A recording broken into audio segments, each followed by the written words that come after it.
C'est l'heure de l'actualité sur RTI 1. Bonsoir à tous. Merci d'être avec nous ce soir. Le Rotary Club International a réaffirmé son engagement à œuvrer pour l'éradication de la poliomyélite en Côte d'Ivoire à travers notamment la vaccination. Le président mondial du Club Service a eu une rencontre avec le Premier ministre Patrick Achi. La vaccination contre la Covid-19 et l'émancipation de la jeune fille ont également fait partie des sujets abordés. Les localités situées le long de la route Boaké-Perké-Sédougou bénéficient de plusieurs projets réalisés dans le prolongement de la réhabilitation de ce tronçon. Un investissement de 3 milliards de francs CFA financé par l'AFD et l'État de Côte d'Ivoire. Depuis 2012, une loi interdit de fumer dans les lieux publics et dans les transports en commun en Côte d'Ivoire. Les activités ont été menées pour sa vulgarisation. Quel est aujourd'hui le niveau d'application de cette loi? Le club UNESCO pour la lutte contre la drogue et les autres pandémies en a fait l'évaluation. Et puis, c'est la fin de l'opération de retrait des troupes américaines de Kaboul. Ce départ de l'armée américaine met fin à 20 ans de guerre contre les talibans en Afghanistan. Ces derniers ont aussitôt pris les rênes de l'aéroport. Bienvenue. Le Premier ministre Patrick Achi a reçu le président mondial du Rotary Club. Les projets menés par le Club Service en Côte d'Ivoire ont été évoqués. En pole position, les efforts depuis plusieurs années pour éradiquer la polio en terre ivoirienne. Sidonie Davila. Depuis plus de 30 ans, le Rotary Club mène des efforts pour l'éradication de la polio dans le monde. Aujourd'hui, même s'il existe très peu de cas, le Club Service continue de se battre pour l'éradication à 100% de cette maladie. En Côte d'Ivoire, pour un séjour de 48 heures, le président mondial du Rotary Club, Shekar Meta, a rencontré le Premier ministre. Il a évoqué avec Patrick Achi le programme du Rotary Club dont la lutte contre la polio est en première ligne. Nous avons discuté de la question de la polio et de la lutte contre la polio et nous sommes très heureux de voir que depuis les 17 derniers mois, il y a eu très peu de cas. Nous avons rencontré hier le ministre de la Santé, de l'Éducation et aujourd'hui encore le Premier ministre pour évoquer ces questions. Et nous sommes heureux que la Côte d'Ivoire soit un pays où il n'y a plus de poliomyélite, même si au niveau mondial, il y a encore des pays où il y a certains cas, mais nous espérons que dans les prochains mois, on pourra affirmer que cela a été éradiqué.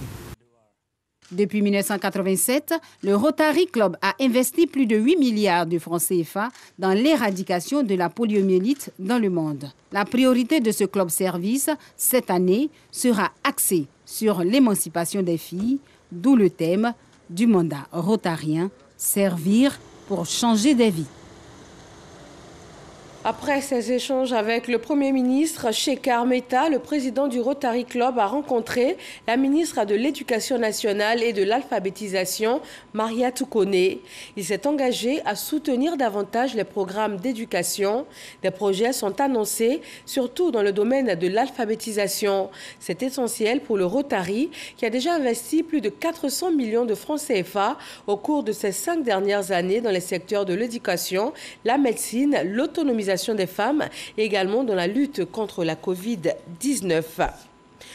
Le ministre de l'Éducation nationale et de l'alphabétisation informe les communautés éducatives et les parents d'élèves que les inscriptions à la maternelle et au CP1 au titre de l'année scolaire 2021-2022 auront lieu du jeudi 2 septembre au vendredi 10 septembre 2021 de 7h30 à 16h30 dans les écoles maternelles et primaires publiques sur toute l'étendue du territoire national. Pour le recrutement au CP1, la priorité est accordée aux enfants âgés de 6 ans au 31 décembre 2021.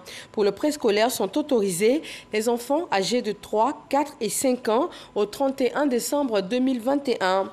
Le recrutement au CP1 dans une école primaire publique est gratuit avec ou sans extrait d'acte de naissance au jugement supplétif. Le Burkina Faso est à l'école de la Côte d'Ivoire.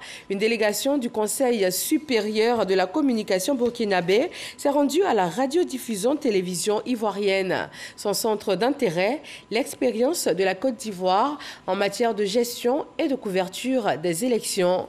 Le Burkina Faso devant organiser en 2022 un scrutin municipal. Amadou Ouattara.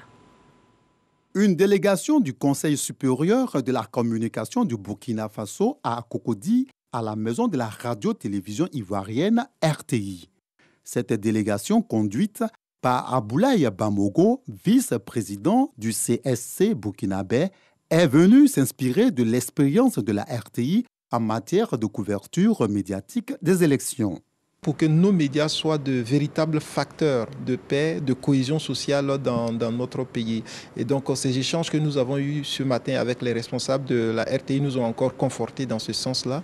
Nous avons eu des pistes d'action dans l'autorégulation déjà au sein même du média que nous pouvons aussi exploiter au niveau du Burkina, parce que la régulation, ce n'est pas seulement le régulateur, c'est avant tout les médias eux-mêmes. Sollicité et félicité pour son professionnalisme, la direction générale de la RTI assure qu'elle est consciente des futurs challenges et défis dans un environnement audiovisuel en perpétuel changement. En la matière, c'est un combat de tous les jours et sur tous les plans.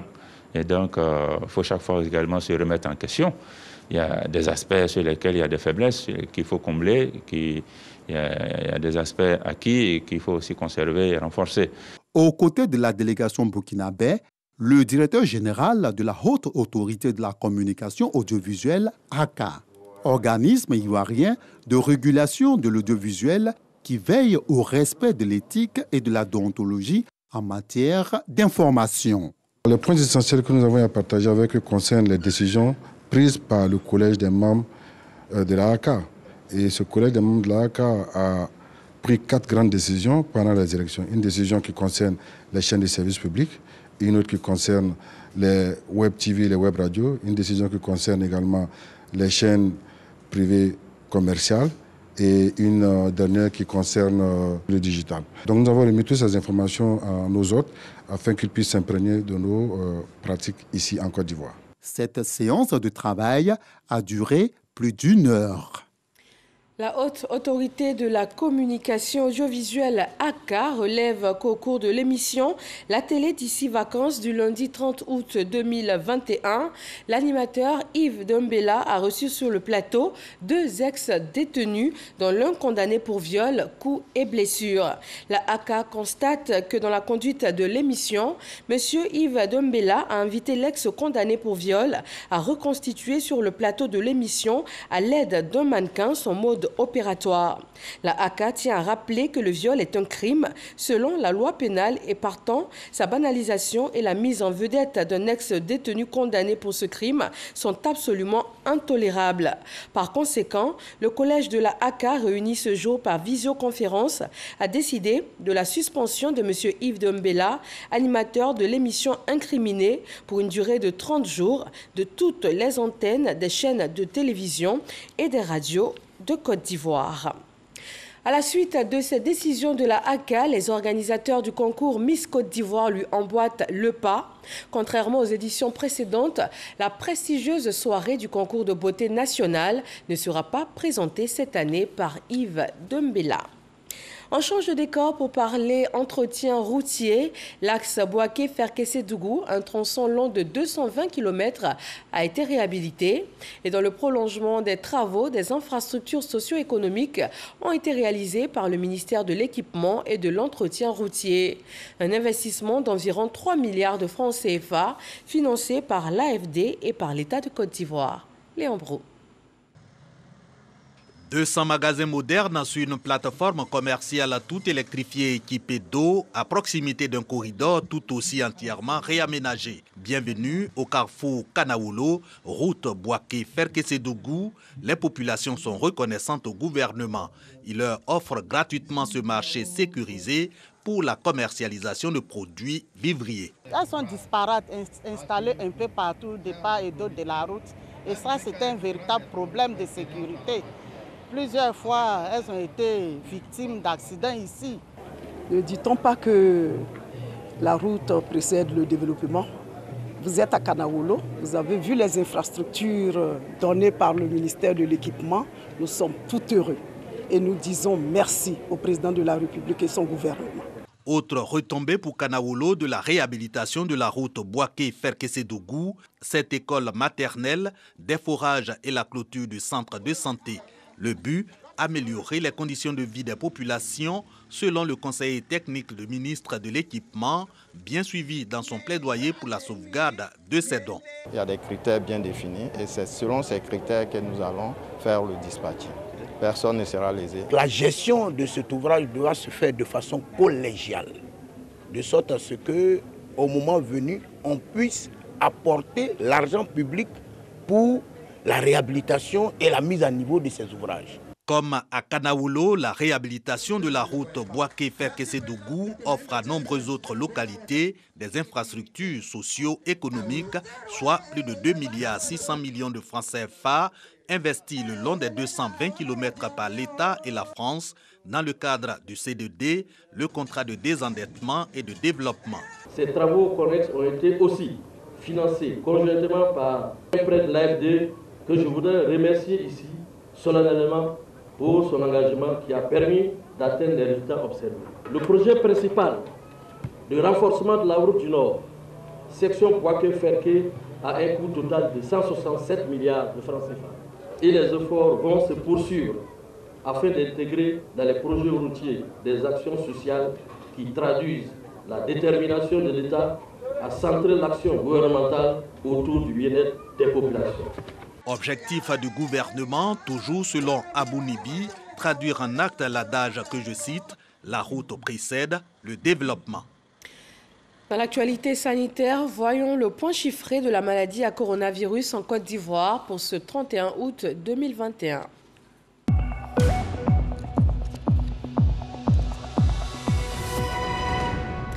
Le ministère de la Santé, de l'Hygiène publique et de la couverture maladie universelle a enregistré 151 nouveaux cas de Covid-19, 138 guéris et 5 décès.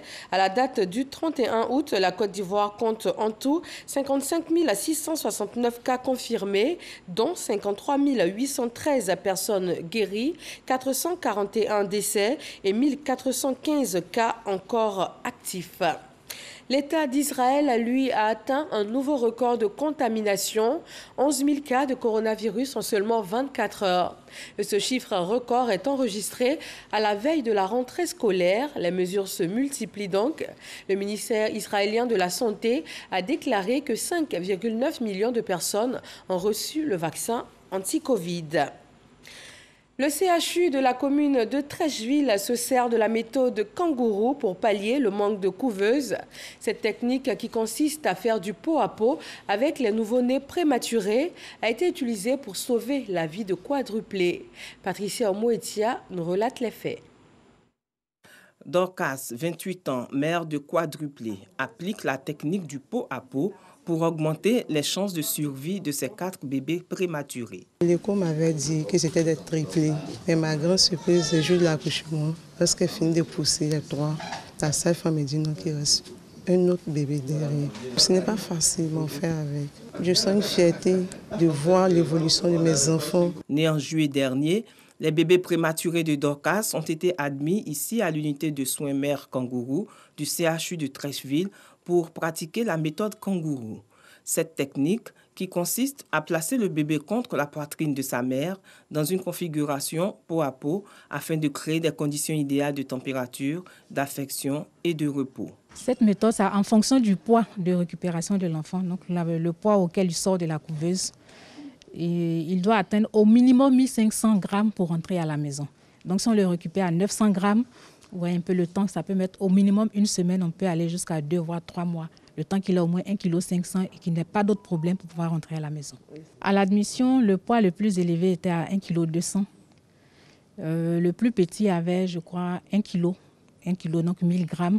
Et aujourd'hui, après près de 3 semaines, ils sont le plus gros à 1,7 kg, le plus petit à 1,350 kg. La méthode doit continuer à la maison. En plus des soins et de l'attention que reçoivent les 4 bébés de Dorcas, le ministère de la Femme, de la Famille et de l'Enfant a apporté son soutien à la jeune mère. Ici à Bingerville également, Djeneba, 47 ans, a aussi donné naissance à des quadruplés en juin dernier, après 14 ans de traitement. À la différence de Dorcas, Djeneba n'utilise pas la méthode kangourou, mais a opté pour un suivi des prématurés à domicile. Au nom de la ministre de la Famille, de la Femme et de l'Enfant, des dons vifs et non vifs ont été offerts à la mère. Cette famille a connu un événement heureux. Il s'agit de la naissance de quadruplés. C'est exceptionnel. Et aussitôt informé, Madame la ministre Nasseneba Touré nous a dépêchés ici pour venir dire ces mots de félicitations et exprimer son soutien à cette famille. Je tiens à dire merci au nom de toute la famille. Vraiment merci que le représentant du ministre soit là et merci au gouvernement. Selon l'UNICEF, en Côte d'Ivoire, bien que la mortalité des enfants en général ait amorcé une nette réduction, celle des nouveau-nés reste encore élevée et la prématurité est la première cause de décès des nouveau-nés. Il est défendu de fumer dans les lieux publics et dans les transports en commun. Un décret de loi l'interdit en Côte d'Ivoire depuis 2012. Le club UNESCO pour la lutte contre la drogue et les autres pandémies évalue l'effectivité de la mesure. Franck Wadio. Le tabac tue. Chaque année, au-delà de 8 millions de victimes selon l'OMS, plus de 80% des 1,3 milliard de fumeurs dans le monde vivent dans des pays pauvres ou à faible revenu. En Côte d'Ivoire, en 2012, l'État a pris un décret interdisant de fumer dans les lieux publics et les transports, mais les habitudes ont la peau dure. Sur la cigarette, on voit l'abus dangereux pour la santé, mais c'est une question d'ignorance. Les gens sont ignorants. Parce qu'on se livre, on fait ce qu'on veut. Le sentiment est aussi partagé par les acteurs et ONG tels le Comité Club UNESCO pour la lutte contre la drogue et les autres pandémies. Pour l'organisation, il faut vulgariser les textes de loi de 2012 et 2019 sans oublier d'outiller les acteurs sociaux. Donc c'est un projet qui va se dérouler au niveau de la commune d'Abobo pendant 1 an. Et normalement, le projet a démarré au mois de mai et va se poursuivre jusqu'en avril 2022. Et donc il y aura une multitude d'activités à travers les renforcements, les ateliers de formation, il y aura des animations radiophoniques. Abobo, commune à forte densité de population choisie donc pour le PNLTA. Il faut sensibiliser sans relâche, surtout chez les plus jeunes, avec le développement de nouvelles formes de tabagisme telles la chicha. Mais nous espérons et nous sommes convaincus qu'avec le temps, avec toute la promotion qui est faite autour de l'interdiction de fumer, les gens se rendront compte des dangers qui accompagnent tous ces nouveaux produits du tabac. Ce projet de vulgarisation de la loi anti-tabac en Côte d'Ivoire, financé par l'Union européenne, est exécuté dans le cadre du LIANA 2, Leadership et Initiative des acteurs non étatiques. Ce 31 août marque la journée internationale des personnes disparues. En Côte d'Ivoire, le Conseil national des droits de l'homme s'est tenu aux côtés des familles qui vivent la disparition d'un membre. Eugène Atoubé. Entre deux phrases de son discours soigneusement préparé, des larmes d'angoisse et de douleur. Et comme pour soutenir les pleurs de dame Nabintou Koulibaly, une autre dame dans l'assistance éclate en sanglots.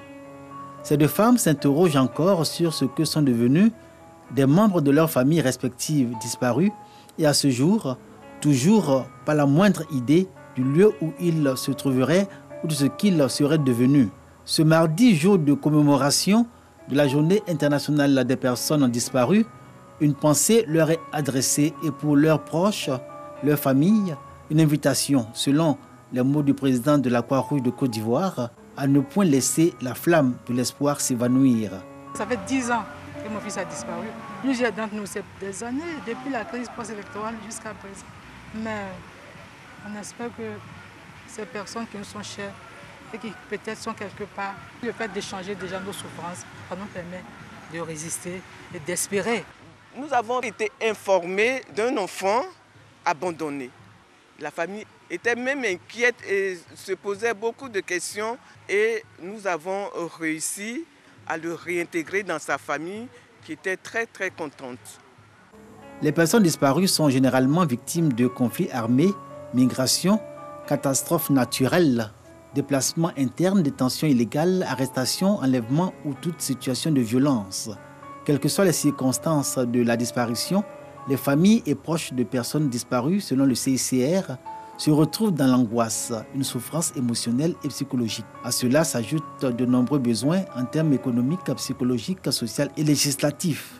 Des besoins que le Comité international de la Croix-Rouge et le Conseil national des droits de l'homme de Côte d'Ivoire appellent à combler, rappelant aux États leurs obligations. Il y a le cadre légal international, le Conseil national des droits de l'homme le rappelle année après année qu'il est important d'adopter ces documents, ces mécanismes de droit international. Au-delà de ça, il y a une volonté claire, explicite des entités concernées en Côte d'Ivoire de travailler sur cette thématique. Le rapport de la Commission nationale d'enquête qui a été mis en place suite à la crise post-électorale a dénombré du 31 octobre au 11 mai 265 cas de disparitions forcées. Et c'est pour cela qu'il faut prendre des mesures pour la protection de toute personne contre la disparition forcée. En Côte d'Ivoire, la Croix-Rouge locale dispose d'un service appelé RLF, rétablissement des liens familiaux, grâce auquel les familles et les proches de disparus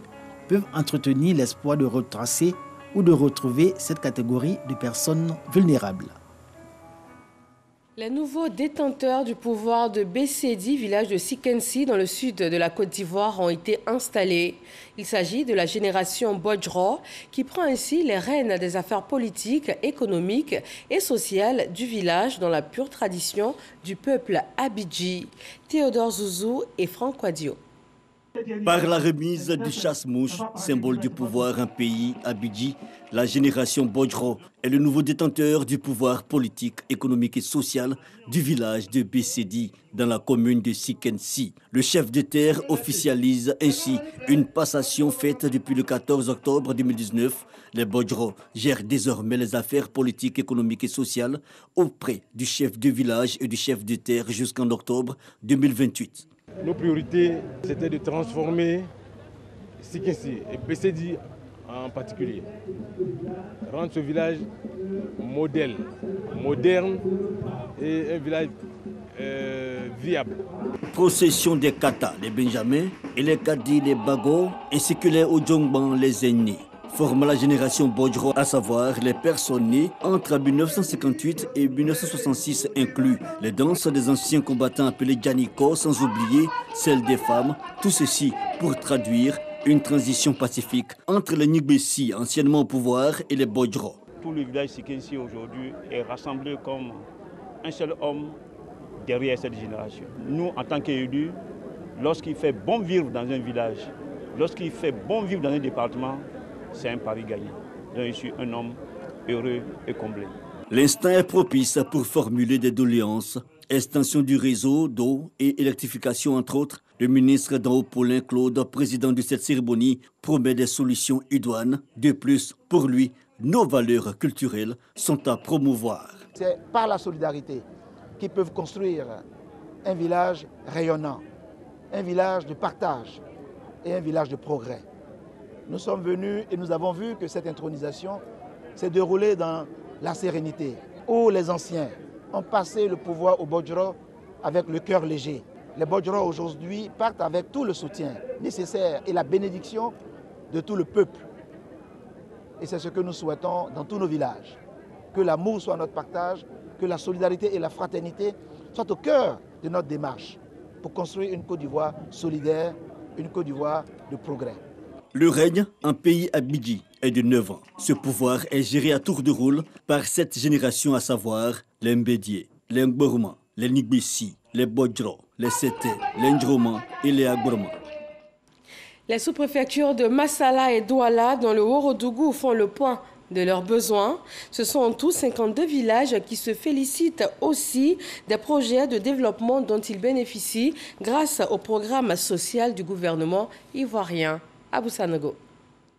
Ils sont venus des 33 villages, des 5 campements de la sous-préfecture de Massala et des 10 villages de la sous-préfecture de Douala, dans la région du Ourodougou, pour rendre hommage au président de la République Alassane Ouattara pour ses actions qui ont permis d'améliorer les conditions de vie des populations de ces deux sous-préfectures. Une cérémonie présidée par le ministre Bouaké Fofana, coordonnateur régional du RHDP dans le Ourodougou. Mamadou Dosso, député de Massala Douala, a rappelé quelques actions de développement du gouvernement dans les deux sous-préfectures. Il n'y avait que 4 villages qui étaient électrifiés avec le courant monophasé. Puisque c'est 33 villages, il ne reste que 3 villages où le poteau n'est pas valide. Grâce à Alassane Ouattara, toutes les voies sont reprofilées. Le pont de Kouroukoro qui est là, quelle merveille. Nos parents sont fiers. Nous vivons, nous respirons Alassane Ouattara. Et nous vivons, nous respirons RHDP. Bouaké Fofana a invité les populations à l'union. Ce que nous souhaitons pour Massala, c'est le développement. On doit être ensemble. Vous les jeunes là, c'est vous qui êtes au milieu. Vous devez applaudir tous vos aînés.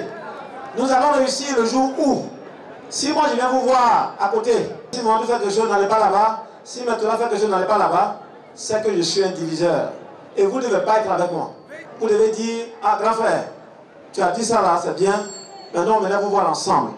Ce fut également l'occasion pour les populations d'honorer leur député Mamadou Dosso pour son élection le 6 mars 2021.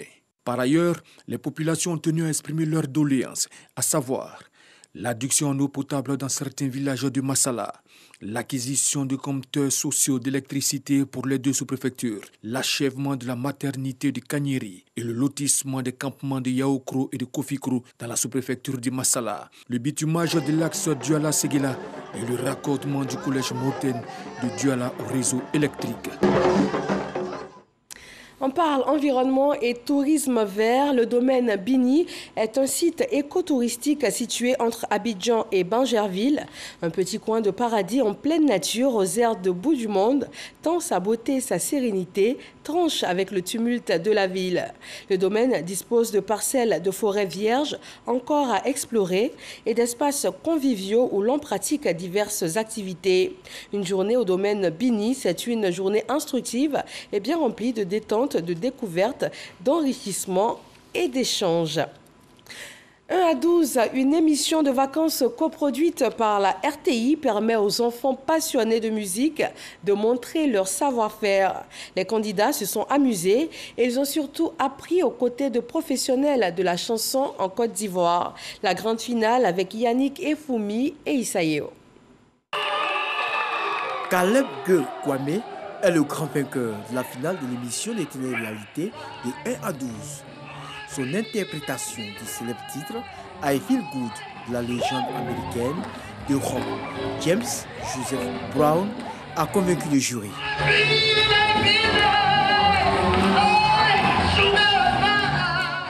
Je suis très heureux d'avoir gagné cette télé-réalité qui n'a pas été du tout facile en fait, depuis la formation, depuis les premières étapes jusqu'à arriver là. Je remercie la RTIS Communication. Classé deuxième, le jeune Emmanuel Brou a su lui aussi captiver l'attention du jury en interprétant le titre Fly de l'artiste franco-malienne Aya Nakamura.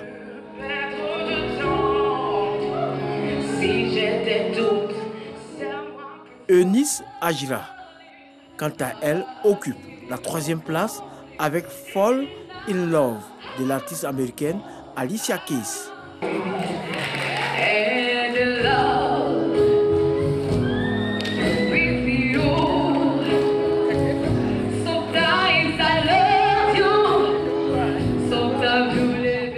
Les parrains de cette 2e saison saluent l'initiative du projet et les talents de ses enfants.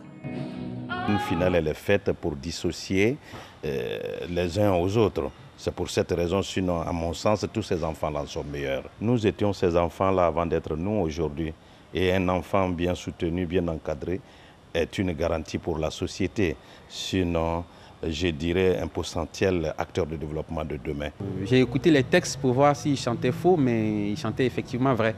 Je voudrais encourager les parents à inscrire leurs enfants à ce genre de programme, parce que ce sont des programmes qui disciplinent nos enfants. L'un des initiateurs de cette émission réalisée en partenariat avec la RTI, Radio-Diffusion Télévision Ivoirienne, se dit satisfaits. Il était important pour nous de positionner ce genre d'émission qui fait la part belle aux enfants pour leur offrir une plateforme d'expression, mais révéler le talent que ces enfants-là ont, les éduquer parce que c'est dans un canevas bien précis, les éduquer et puis par la suite les promouvoir. L'émission des téléréalités pour enfants de 1 à 12 se veut un canal d'expression de leurs talents cachés et aussi un moyen de susciter des graines de stars qui feront la fierté de la musique ivoirienne de demain.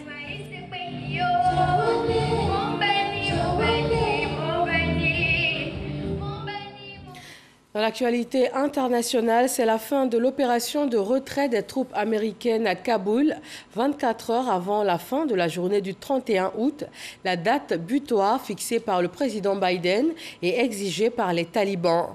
Ce départ de l'armée américaine met fin à 20 ans de guerre contre les talibans qui ont aussitôt pris les rênes de l'aéroport. Plus de 20 000 personnes traversent depuis lors la frontière vers le Pakistan avant de tenter de rejoindre l'Europe. C'est la fin de ce journal. Merci de l'avoir suivi. Passez une agréable fin de soirée sur RTI 1. Bonsoir.